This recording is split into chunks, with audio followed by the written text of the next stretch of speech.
Ridden hard, put away wet. It's a saying I grew up with.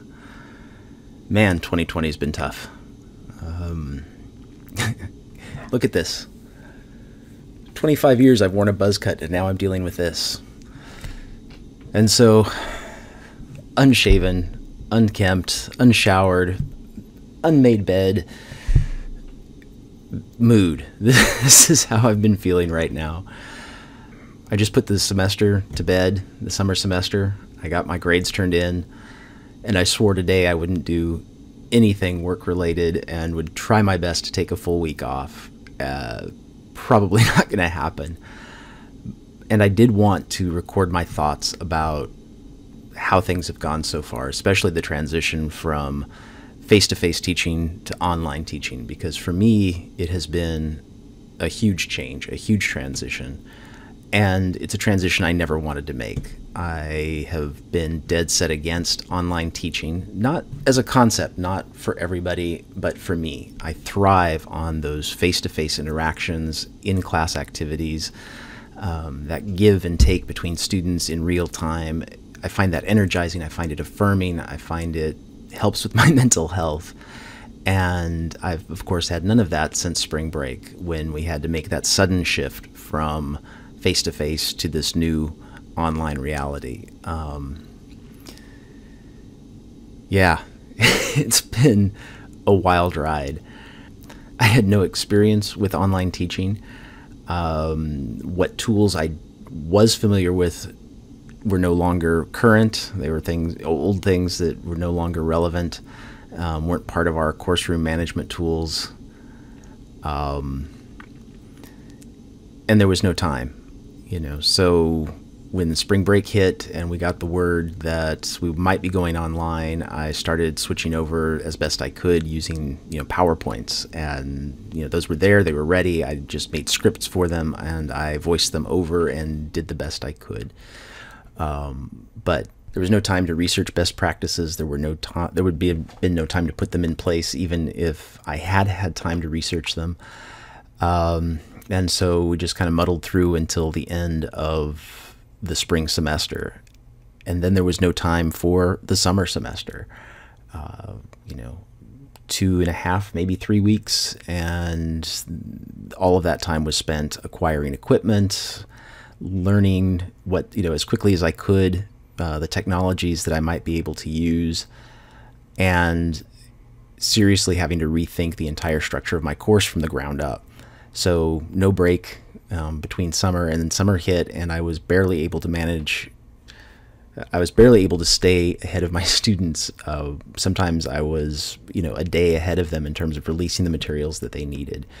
And so this has been such a challenge. And I really, before I completely put the summer to bed, I wanted to kind of reflect on what those experiences have been and some of the things that I've learned.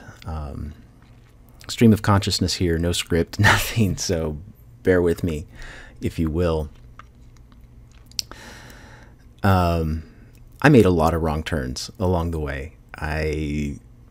Most of that was in technology, because I didn't have time to research any equipment and because I had no idea what I was doing.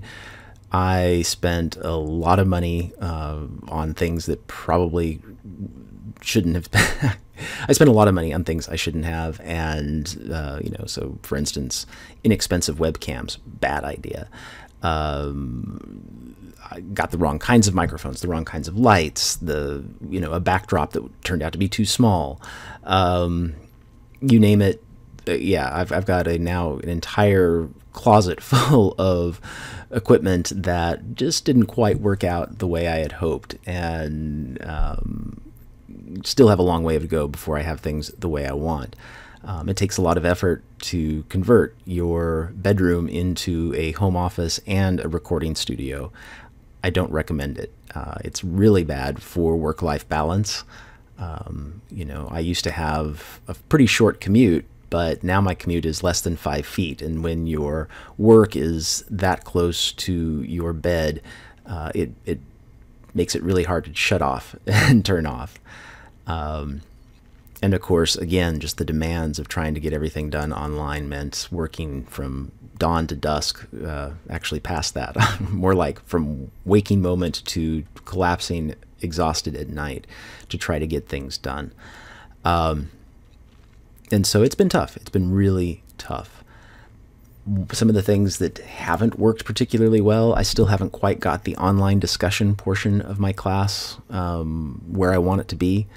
Many of the activities I do in the classroom just don't translate well to an online forum. Things like jigsaw exercises, think, pair, share. Some of that could be translated partially online. Some of it just doesn't work at all online. And so not sure what to do about that.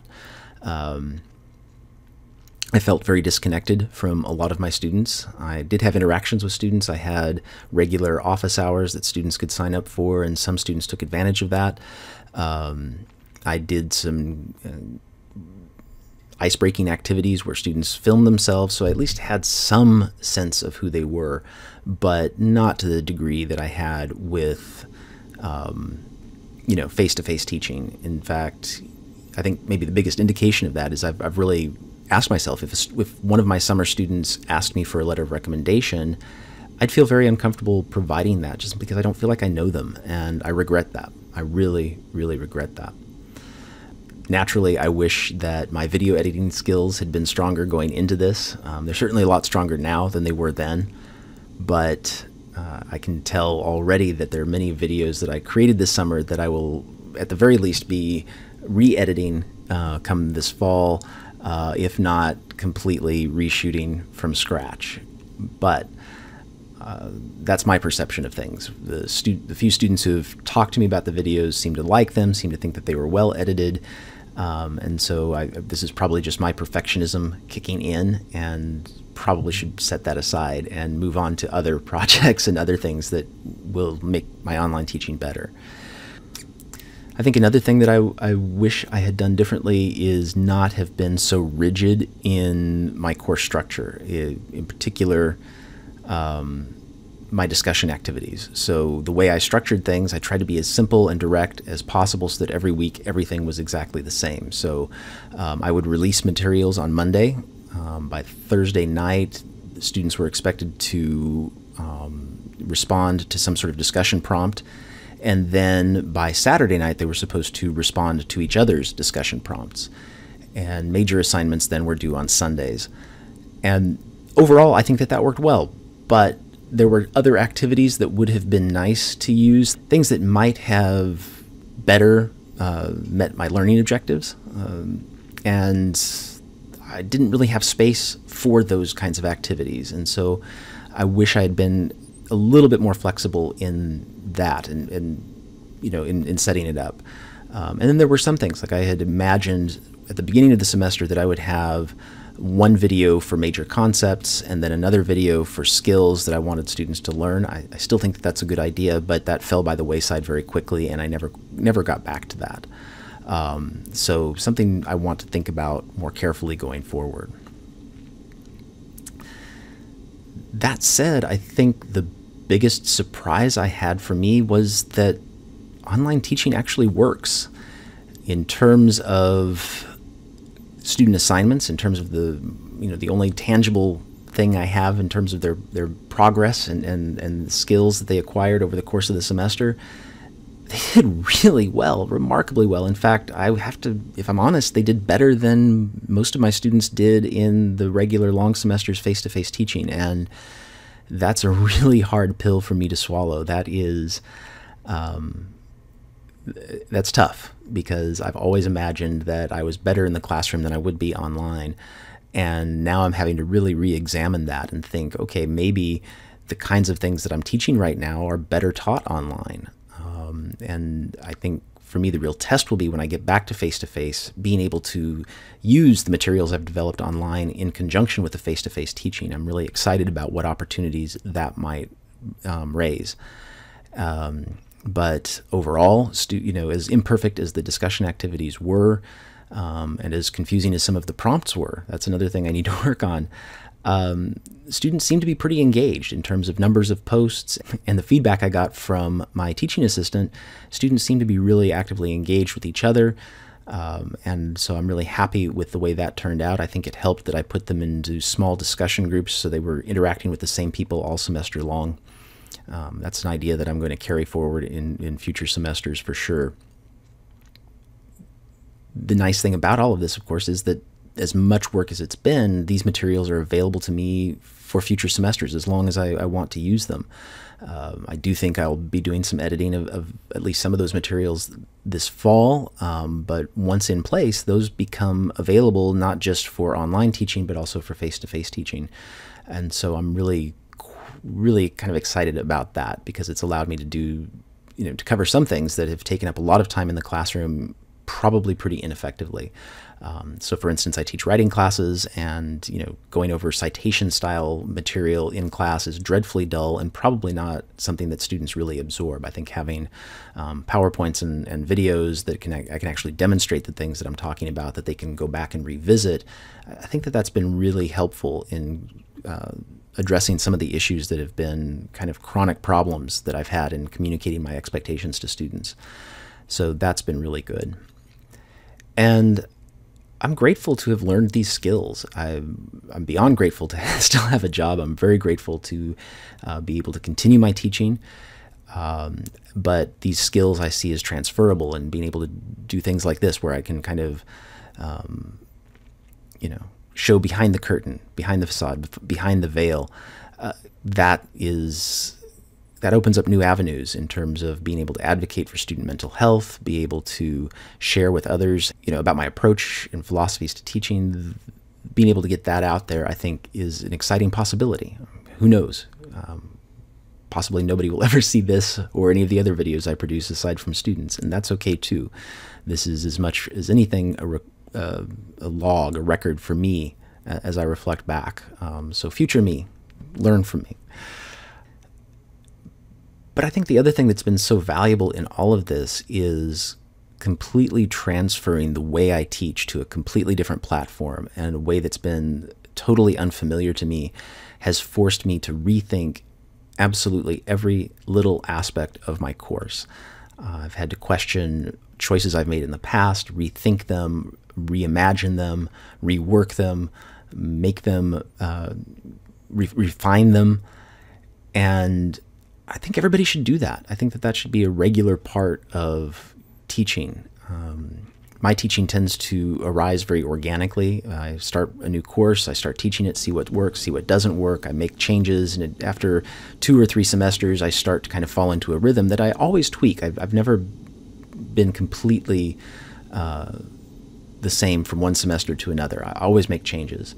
But at the same time, there are certain things that I don't really reflect on, certain things that may not be the best. They were convenient at one time, but maybe they're not really addressing my goals in terms of the learning outcomes for students. And so being forced to really reflect carefully on that and to deliver that in new ways has, I think, made me a much, much stronger teacher.